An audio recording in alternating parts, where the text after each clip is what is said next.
Okay, so this is the expression for the complex power injected at the ith bus, which is basically the function of the voltage magnitude at the ith bus, the voltage magnitude of the jth bus, considering the fact that there is a line present between the ith bus and the jth bus of the network, the Yij entry, the magnitude of the bus admittance matrix entry for the ijth element, and the associated angle. Okay. So you can clearly see that this is a phasor quantity, and this is represented in the polar form. So now we already know that the complex power SI can be written as P plus JQ. So PI plus JQI. That means the real power injection at the ith bus plus the reactive power injection at the ith bus. So with that, from the expression of SI in the previous slide, here in this slide, what we are doing, we are simply taking the two components. One is the real component and another one is the imaginary component, representing the PI, that is the real part of the SI. So simply we take the VI, VJ, Yij expression, summation of j equals 1 to n bus. And now we take simply the cosine part of the polar expression or the complex expression for the SI. And this will give us the injected real power at the ith bus. And we have already seen that the power injection at a certain bus, that is the real power injection at the certain bus, can be represented also by this expression on the right hand side over here. So that is the generation injection at the ith bus minus any real power demand at the ith bus. Similarly, we can also find out the reactive power injection at the ith bus, so that is Qi, and that can also be calculated from the complex expression of SI. So we are simply taking the imaginary part over here. So that becomes the function of VI, VJ, Yij, all magnitudes, the summation of j equals 1 to n bus, and then we simply take the sine part or the imaginary part of the SI expression. And that can also be written as we have written on the right hand side.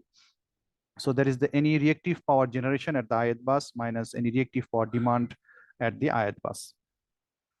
So a few observations about these two equations. The first observation is that these two equations are nonlinear in nature because of the presence of the multiplicative form of VI and VJ, because both of these are unknowns in the AC load flow analysis. This is one place where we experience the nonlinearity. Another place where we experience the nonlinearity is the cosine function of the unknowns. So that is theta I, theta j. Similarly, the Qi expression is also nonlinear. Again, you can see that there is a presence of the multiplicative form of Vi and Vj. These two are the unknowns. Similarly, and also we can see that there is a presence of the sinusoidal term, which belongs to the nonlinear term. And this sinusoidal form of the sinusoidal term is being applied on the unknowns, that is the theta I and the theta j. So this is the first observation, that these two expressions are nonlinear in nature. So because they are nonlinear in nature, we cannot expect any straightforward solution for this. And that's why we have to resort to the the numerical solution. So on the other way around, we can say that the analytical solution is not possible. So we have to go for the numerical techniques. And this is what is done basically. So in the numerical technique list, we have already mentioned earlier that for the conventional AC load flow, we resort to the techniques like the Gauss-Seidel method, the Newton-Raphson method, the fast decoupled method, the backward-forward sweep method, and so on. The well-established methods. So now, till now, what we have seen is the injection at these buses. So PI and QI. This is the real power injection at the ith bus and the reactive power injection at the ith bus. So next, what we see, we still continue with the AC load flow concept. So the line power flow expression, it means we have a line present, considering we have a line present between the ith bus and the jth bus. So if this is the line Ij, so this is line Ij, and this is my bus voltage phasor Vi at the ith bus voltage phasor Vj at the jth bus, and the current that is being injected here is Iij. So current flowing, considering the direction of the current, we say that this is considering the current is being flowing from the ith bus towards the jth bus. So if I now look at the power flow, the apparent power flow expression of this line, so we can represent it by another phasor, that is Sij, and again we apply the well-known formula that Sij, apparent power or the complex power, can be represented as Vi multiplied by the Iij conjugate. So again, we keep the Vi as it is, and then we try to replace the Iij expression in terms of the V counterparts. So Iij means Vi is at a higher potential compared to the Vj. So it will become Vi minus Vj divided by the impedance of the line. So in this case, we are assuming that the impedance is purely reactive. So we are actually dropping out the resistance terms. So the resistance terms been dropped. So this is simply Xij. In general, this should have been Zij is equals to Rij plus Jxij. However, this is usually the case that Rij is pretty small compared to Xij. So we can simply write that Zij is simply approximated as Jxij. So this is what we have taken here. So Vi minus Vj over Jxij, and we are looking for the conjugate of that. So this is the conjugate. Then we express the phasor in terms of the magnitude and the associated phase angle, then multiplied by Vi. So Vi expression is Vi angle theta because of the conjugate over here. So the angle is negated over here. Then we have the minus sign, then Vj magnitude, angle negated, minus theta j. Similarly, this is the original expression Rij plus Jxij in the rectangular form. So when we drop this out, so if this is the Zij, so Zij conjugate would be Rij minus Jxij. So we are dropping it out. So simply we have, instead of Zij, we conjugate, we can write minus Jxij. And then we just multiply this Vi angle theta I with all the elements within the third bracket, big bracket. So we end up here. So it is Vi squared, theta I plus and theta I minus, they get cancelled out. Minus, then we have Vi, Vj, theta I minus theta j. And this minus j is in the denominator. So we take it in the numerator part. So it becomes plus j. And simply we have Jxij. So simply what we have done, we have taken the j term outside the whole bracket. And again, because this is Sij, we can also write it down as the Pij plus Jqij. That means instead of the apparent power flow, we can also think it like Pij plus Jqij, the real power flow through the line plus the reactive power flow through the line. So then what we do, we express this theta I minus theta j using the Euler's identity. So usually we can write theta as theta I minus theta j. So this is what we have. Theta angle theta I minus theta j is simply e to the power theta I minus theta j. And once we apply the Euler's identity, this is cosine theta I minus theta j plus j sine theta I minus theta j.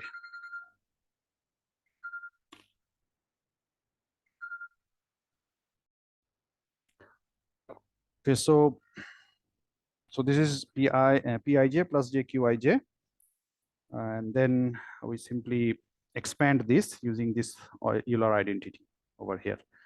So after the expansion, we get this, and then again we see that within, on the right hand side, we have some real part of the expression, and also we have some imaginary part of the expression. So we split them like Pij and Qij. So the real part is taken for the Pij, and the again imaginary part, and the coefficient of j is taken as the Qij.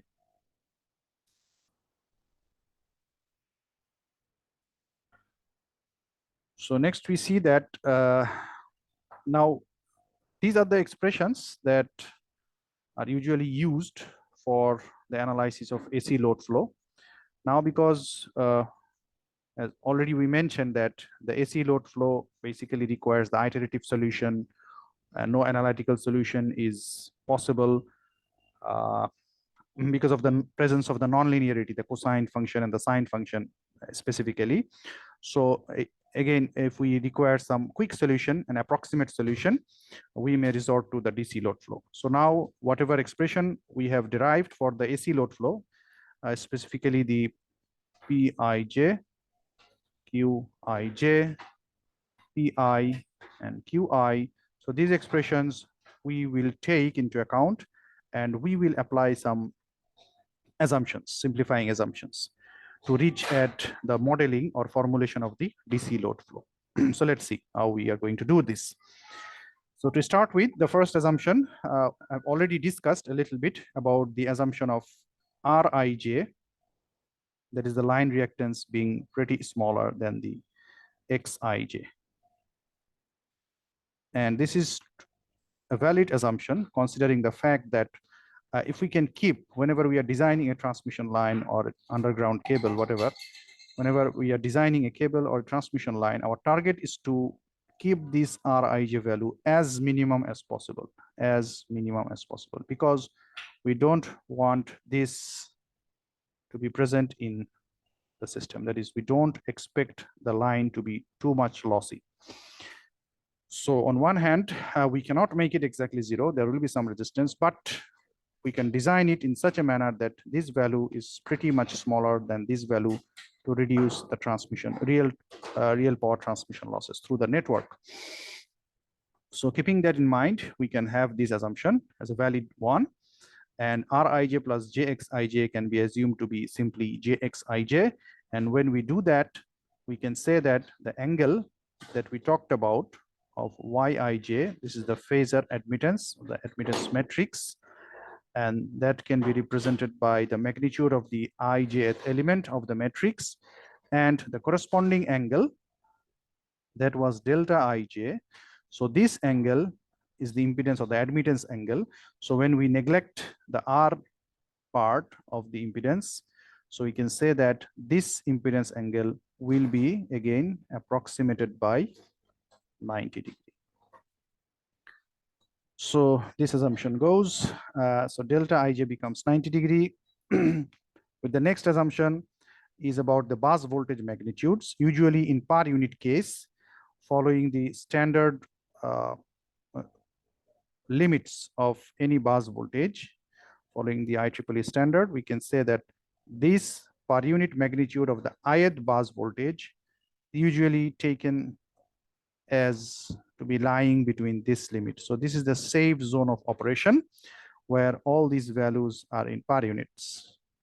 So the ith bus voltage magnitude, the nominal case is 1.0 per unit, of course, but if we want to deviate, if we deviate somehow from this value, then that the lower limit would lie in the zone of 0.95 per unit, whereas the maximum limit we can go up to 1.05 per unit, whereas the nominal value is 1.0 per unit. So that means in per unit, the fluctuation of this Vi is pretty small.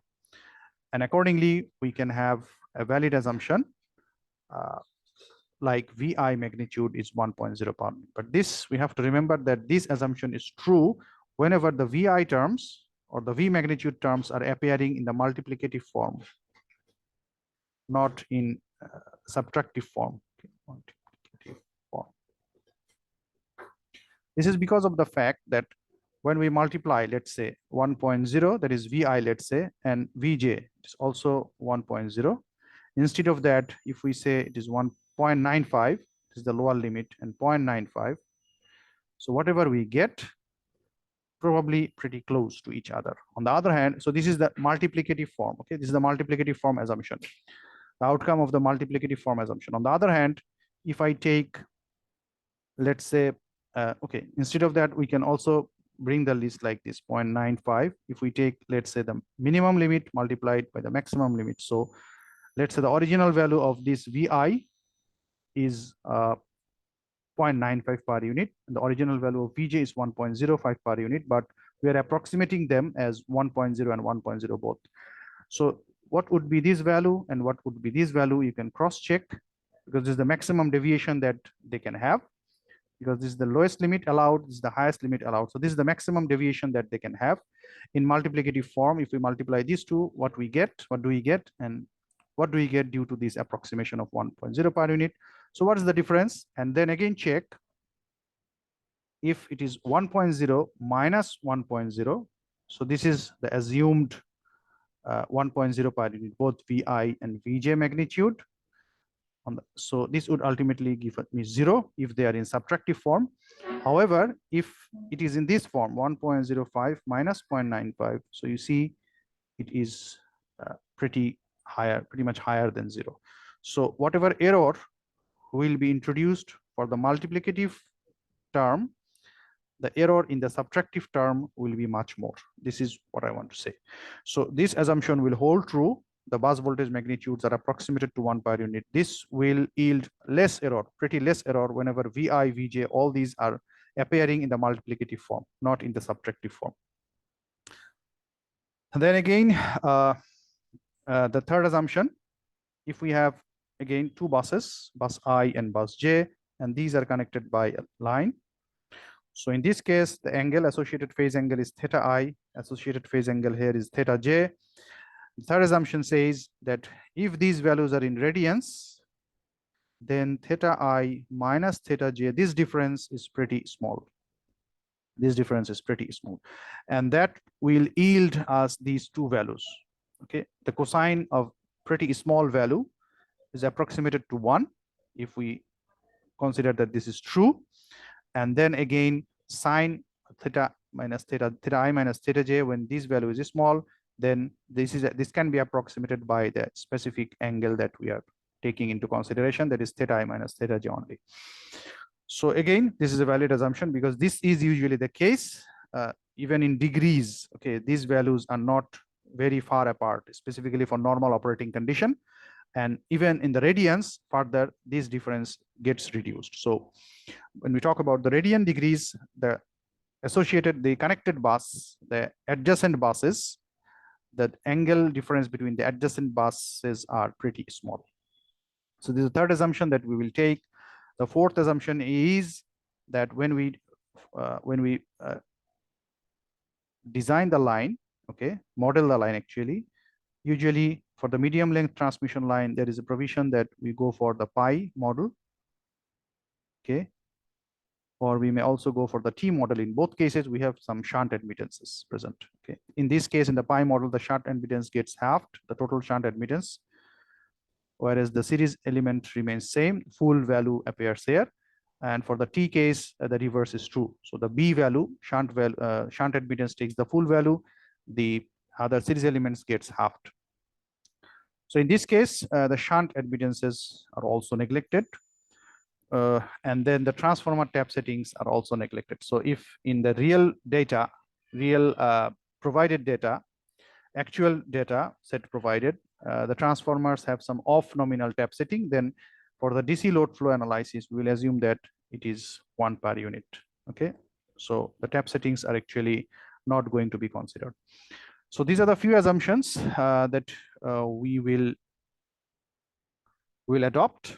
And now with all these assumptions, in the next slide, we will see that how these assumptions are going to change our expressions of AC load flow, specifically how these assumptions are going to affect the expressions of PI, QI, PIJ, and QIJ. So let's see what's next. It's coming next in the slide.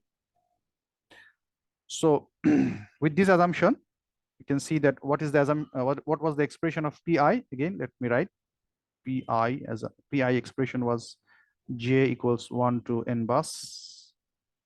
Then VI, VJ, YIJ, and this was cosine theta I minus theta J minus delta IJ. So with the approximations taken, this will become J equals 1 to N bus. This is 1 per unit. This is 1 per unit. This will remain as it is. Cosine of theta I minus theta J. Okay, so let's simplify this because delta IJ will become approximately 90 degrees. So if I take this as my theta, so cosine theta minus 90 will become sine theta. Okay, this is the first change. The next change will happen. This is sine theta I minus theta j. So the next thing that will come is that what is the assumption for sine theta I minus theta j? That sine theta I minus theta j is approximated as, so let's see what we get. So we only have sine theta I minus theta j, and that is taken as simply theta I minus theta j, due to the assumption that theta I minus theta j difference is pretty small. Okay, so then what do we have? So we get yij magnitude theta I minus theta j. So again, let's say what is yij? Usually yij is jij plus jbij, and we said that the resistive part is approximated to 0. So simply yij can be written as jbij. This is in the phasor form. And if we are looking for the magnitude of yij, this will become gij square plus bij squared. Now this is 0, so this will become bij squared. So simply the magnitude of yij will become bij. So this is what we have. So instead of this, we can write j equals 1 to n bus bij theta I minus theta j. So this is what we have. This is what we have. Okay. So what we are doing here actually on the last part of this expression, you can see that we are excluding this j equals I term. Okay, because when we consider pi, we are saying j equals 1 to n bus. So that means the j index is going from 1 up to the maximum number of buses present in the system, total number of buses in the system. So if pi, let's say I is equals to 1, so there will be one index of j that will match with the index of the I. So if so if say I is equals to 1, so in the first term j is also 1, so there is a matching. If p is equals to 2, so j will loop like j equals to 1, and then j equals to 2. So when j becomes equal to 2, p 2. Okay, so I becomes equals to j, p is I is 2, so pi, so the I actually, there is a chance, there is a possibility that I will take the value of j, or the reverse way around, the j will take the value of I.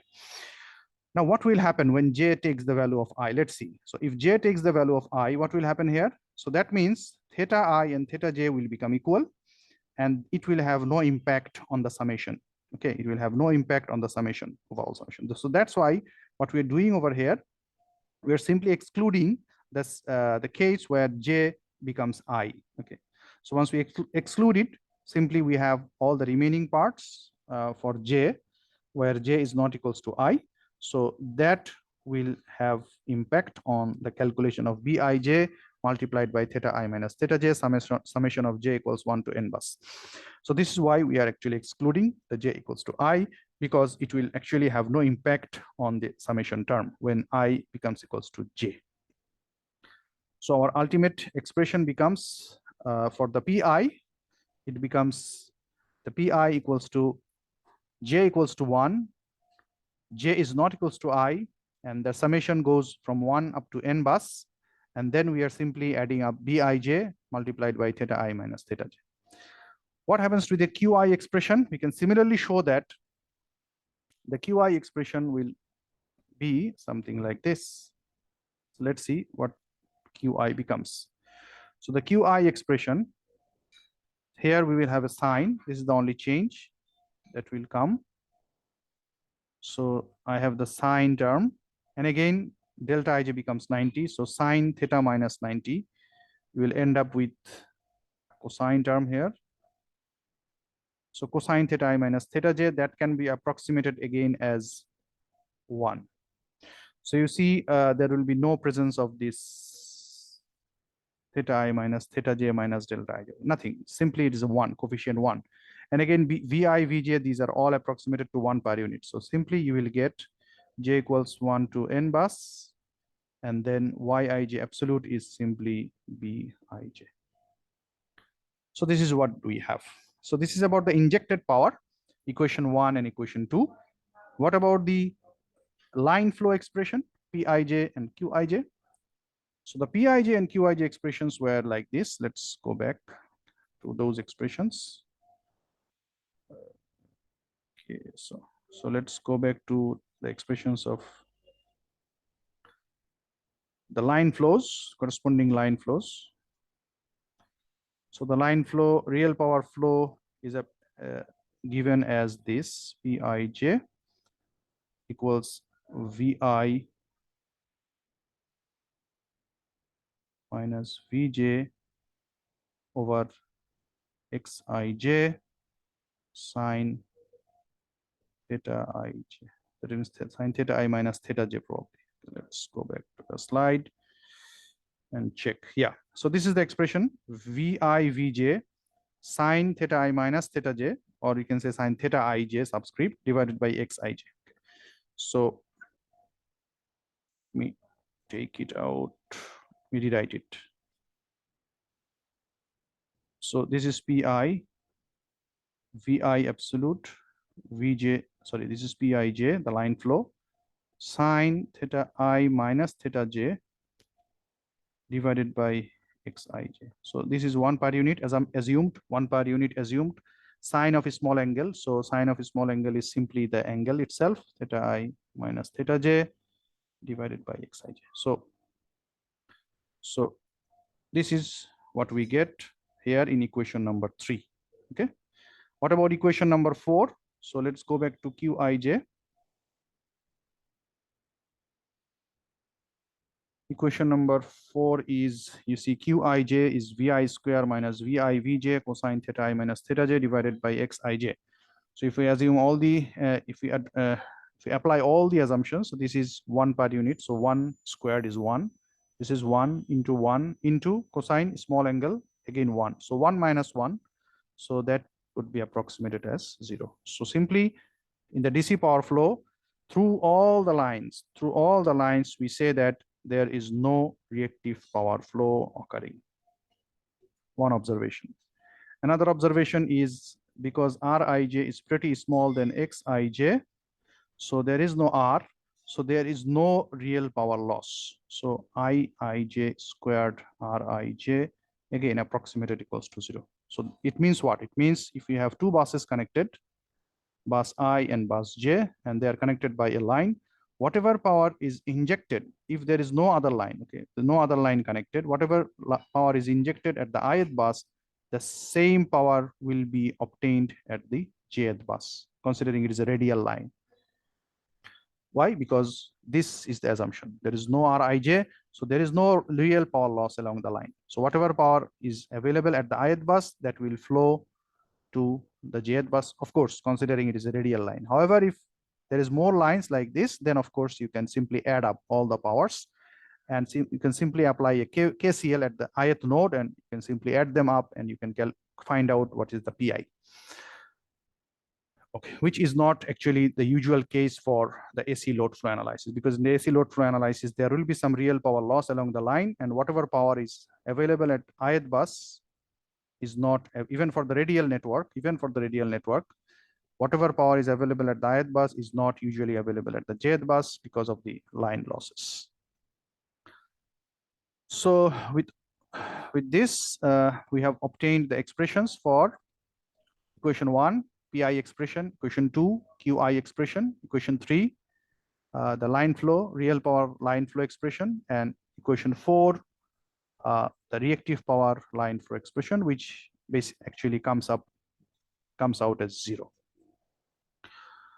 So, so these are the corresponding expressions for the DC load flow analysis. And what do we see is, these are the observations written at the bottom. So the unknowns, what are the unknowns for DC load flow problems? We don't have to calculate the bus voltage magnitude anymore in the DC load flow. We simply have to bother about the bus voltage angles. Once we get the information of the bus voltage angles, then we can say, well, we are in a position to calculate the power injection at a certain bus, because theta I and theta j, if we already know this, we can calculate Pi. How? Because this Bij is nothing but the elements of the Y bus matrix. We will later on show how they are related, but we have seen that this is simply the magnitude of Yij. This is simply the magnitude of Yij, and Yij is simply nothing but the element present in the Y bus matrix. So this Yij or Bij value, these are simply taken from the network data, okay, the line data. So that means as long as the network is not changed, this Bij will remain constant. So this is known already.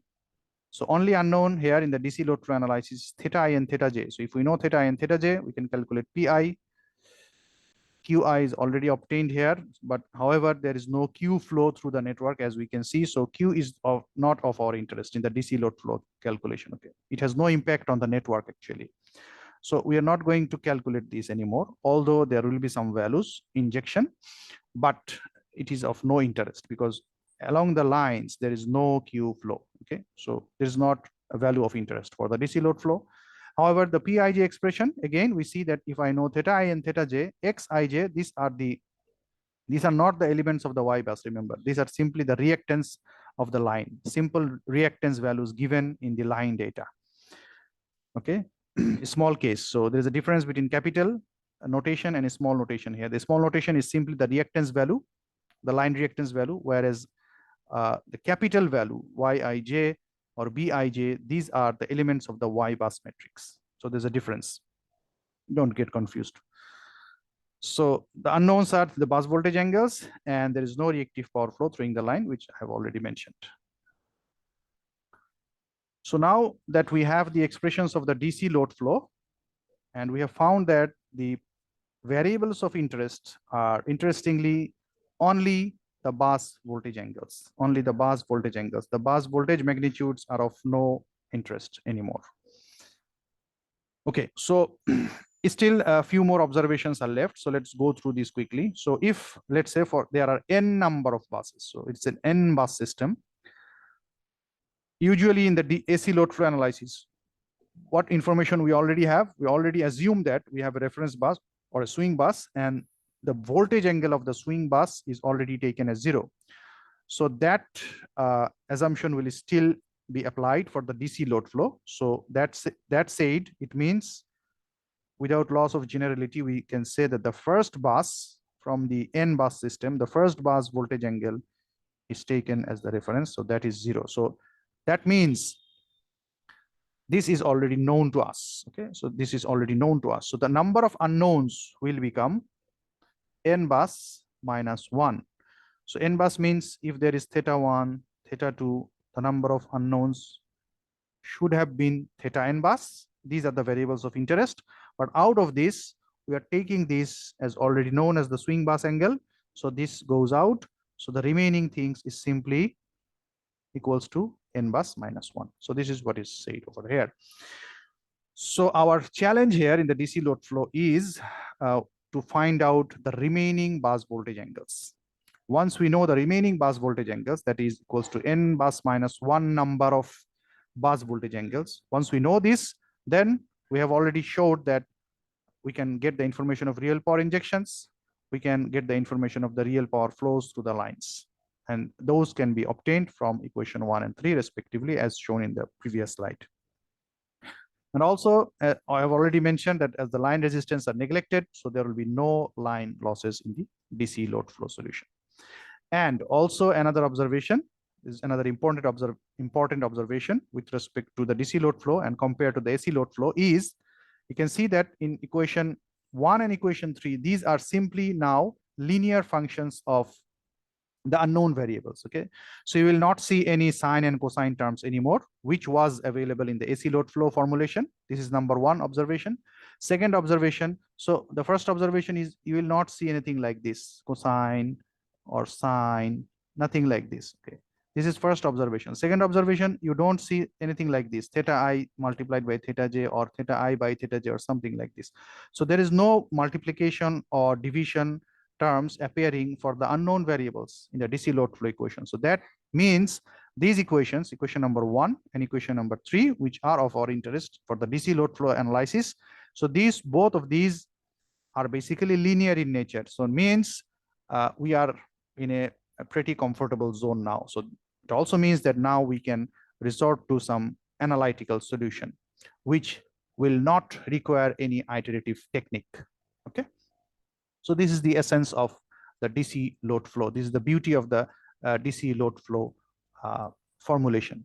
However, we have to keep in mind that by formulating the load flow in terms of DC load flow analysis, we have to sacrifice some accuracy. Okay, we have to keep this in mind. Okay, but we can have a very quick solution because we don't need any iterative technique. There is no nonlinearity present in the system, and the number of unknown variables reduces drastically. Okay, because we are only bothered about now the bus voltage angles. We are not bothered to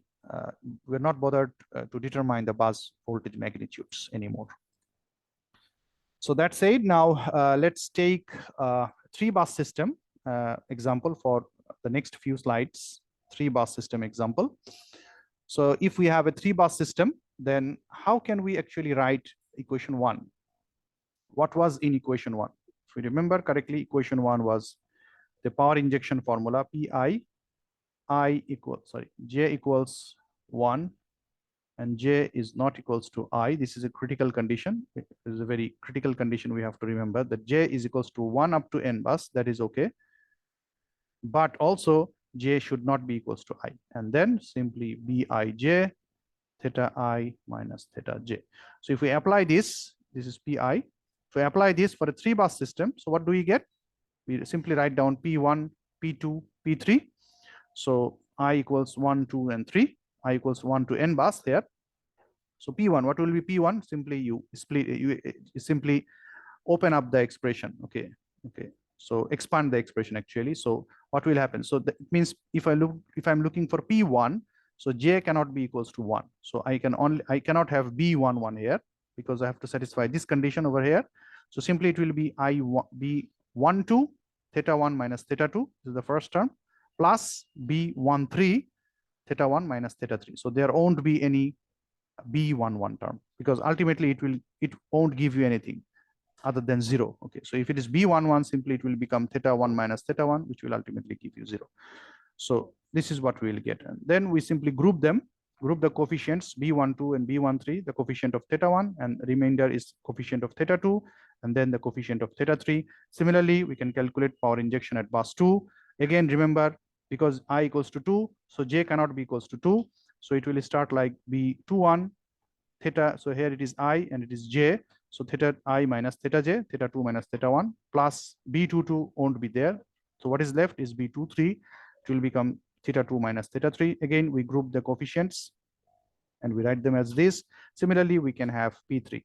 So once we have this, then we can formulate these 3 equations into matrix form because this is now linear in nature.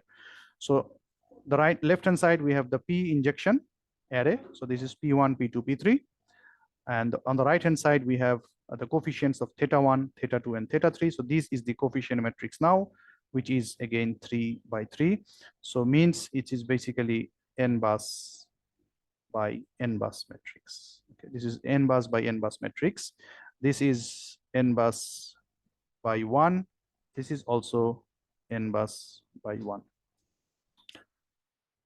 So, so this is what we have, 3 by 3. Now, if we try to compare this matrix with what we usually have in the Y bus matrix, okay, let's see. Try to relate this 3 by 3 matrix with the Y bus matrix for a 3-bus system. Remember, in the Y bus matrix for a 3-bus system, the dimension would be again n bus by n bus. So dimension is same, but what about the internal elements? Let's see. In the Y bus matrix, because usually the Y bus is G plus JB, but however, in our case, due to the assumption of R equals to 0, this G becomes 0. So Y bus simply will mean Y bus equals simply JB. Okay, this is simply JB. This is what is written. And B will simply mean it will take the column number and row number. So simply I can put the entries like for a 3-bus system, it is B11, B12, B13, B21, B22, and B23, and B31, B32, and B33. Now, if we cross-check this Y bus entries with this entries, we see that they are not exactly same. So that means when we are formulating this matrix vector representation of power injection, considering DC load flow, we cannot simply take the direct entries of the Y bus as we get in the Y bus. Okay, we already know, I hope you already know how to formulate the Y bus. So considering the fact that we already know the Y bus, that means we already know these entries. And with that information, without calculating all this, we can simply fill up the blank spaces like this. Means if I am looking for the first entry over here, I have to take B12 and B13 and add them up. So where is B12? This is B12 in the Y bus matrix, and this is B13 in B13 in the Y bus matrix. So the first entry 1 1 over here in the DC load flow formulation, the 1 1 entry will be simply summation of this and this. The second element 1 2 element over here is the negative of 1 2 element over here. 1 3 element over here is the negative of 1 3 element over here, and so on. So by having a close look at this, we can simply take the knowledge of what is required here, and then we can simply take those specific values, and if required we can change the sign, if required we can add some of them, some of the entries over here, and simply we will end up with this matrix. So this is how we are going to obtain this. This is the shortcut method. If we know the Y bus matrix calculation, it is easy to formulate this matrix over here. Okay, so now we have all these injection. So what is left is basically the power line flow. Okay, this is the next thing that is left for DC load flow. So let us see in the next slide. So in the next slide, let's see what is waiting for us. Yeah. So now again, we mentioned the fact that the bus 1 is the swing bus. So we don't have to look for the calculated value of this first bus voltage angle. So it is already known. This is 0, the reference bus voltage angle. So for a 3 bus system, how many unknowns? N bus minus 1. So that means we only have 2 unknowns. For a 3 bus system, we'll have 2 unknowns. Okay, 3 minus 1. So 2 unknowns, theta 2 and theta 3.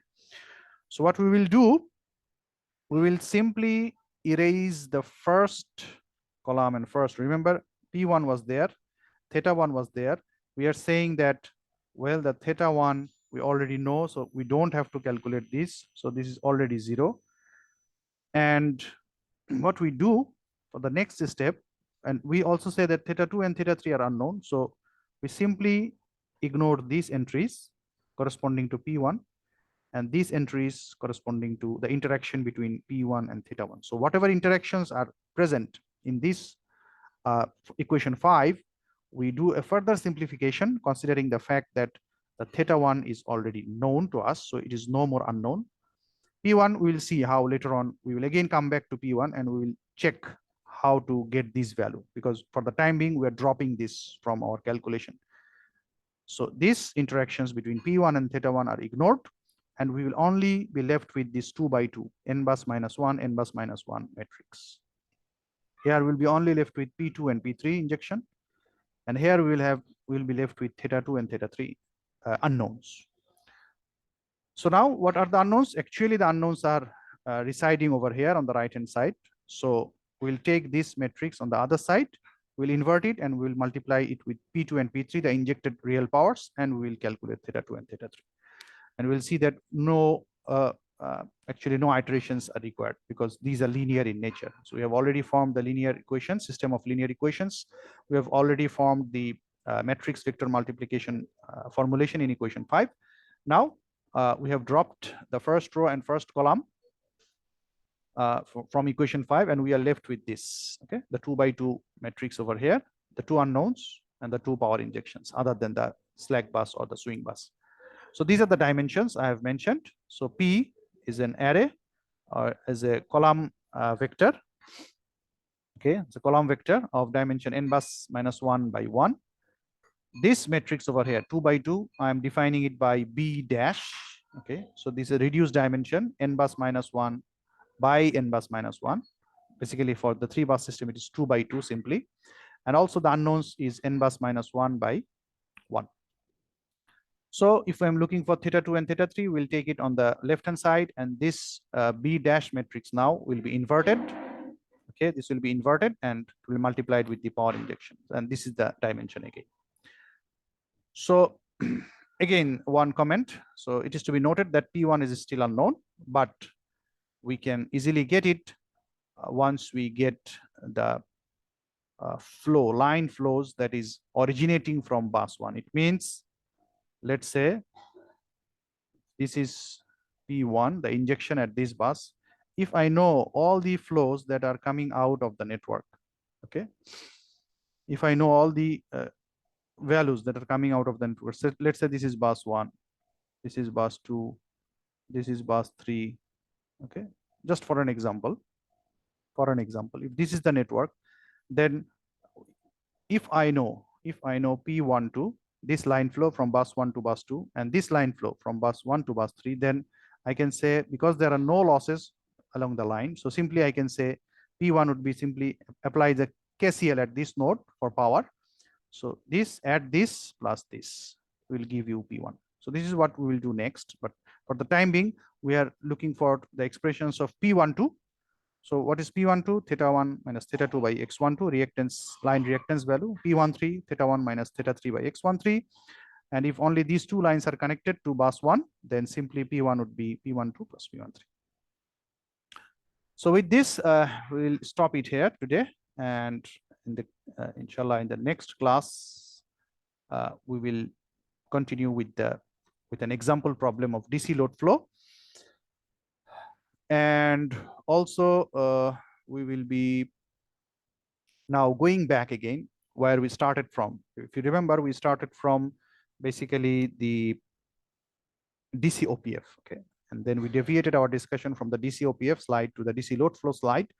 But now, once we have understood the DC load flow, we'll again go back to the DC OPF and apply the knowledge that we have gained here.